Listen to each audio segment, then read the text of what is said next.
নমস্কার। আরও একটা গুরুত্বপূর্ণ আপডেট নিয়ে চলে এলাম। খুব গুরুত্বপূর্ণ ভিডিও হতে যাচ্ছে। চ্যানেলে ফার্স্ট টাইম থাকলে চ্যানেলটাকে সাবস্ক্রাইব করে বেল আইকনটা টিপে রাখতে হবে লেটেস্ট গুরুত্বপূর্ণ আপডেট পাওয়ার জন্য। স্টেপ টু স্টেপ আজকের আপডেটটি আপনাদের সামনে তুলে ধরছি। আজ কথা বলবো চুক্তিভিত্তিক কর্মীদের নিয়ে। হ্যাঁ, চুক্তিভিত্তিক কর্মীদের নিয়ে কথা বলবো। বেতন একটা বাড়লো। প্রতিদিন ১১০ টাকা করে আপনাদের বেতন বৃদ্ধি হলো। আচ্ছা, অফিসিয়ালি অর্ডার আমাদের সামনে তুলে ধরছি। কাদের বেতন বৃদ্ধি হলো প্রতিদিন ১১০ টাকা।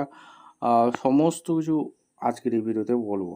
চ্যানেলে ফার্স্ট টাইম থেকে চ্যানেলটাকে সাবস্ক্রাইব করে বেল আইকনটা টিপে রাখতে হবে লেটেস্ট গুরুত্বপূর্ণ আপডেট পাওয়ার জন্য। স্টেপ টু স্টেপ আজকের আপডেটটি তুলে ধরছি।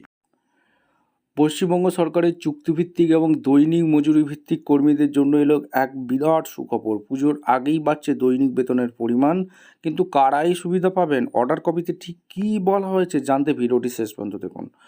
সম্প্রতি রাজ্য সরকারের তরফ থেকে একটি গুরুত্বপূর্ণ অফিসিয়ালি বিজ্ঞপ্তি জারি করা হয়েছে। এই নির্দেশিকা অনুযায়ী রাজ্য সরকারের অধীনে কর্মরত যারা দৈনিক মজুরি ভিত্তিক কাজ করে, অর্থাৎ ডেইলি রেট ওয়ার্ক কাজ করে, দৈনিক রোজ পায়, তাদের একটা বেতন বৃদ্ধি হচ্ছে। দৈনিক মজুরি প্রতিদিন ১১০ টাকা করে আপনাদের এক্সট্রা পাবেন, অর্থাৎ বেতন বৃদ্ধি হয়েছে। আগামী ১লা অক্টোবর, ডেটটা মাথায় রেখে দিন, আগামী ১লা অক্টোবর ২০২৬ থেকে এই নতুন নিয়ম কার্যকর হয়ে যাচ্ছে। আচ্ছা, এবার প্রশ্ন হলো এই বেতন বৃদ্ধি কাদের জন্য? বিজ্ঞপ্তিতে যেটা স্পষ্ট জানানো হয়েছে, সরকারি ডিপার্টমেন্ট বা দপ্তরের অধীনে থাকা এমন সমস্ত দৈনিক রেটেড কর্মী কথা বলা হয়েছে।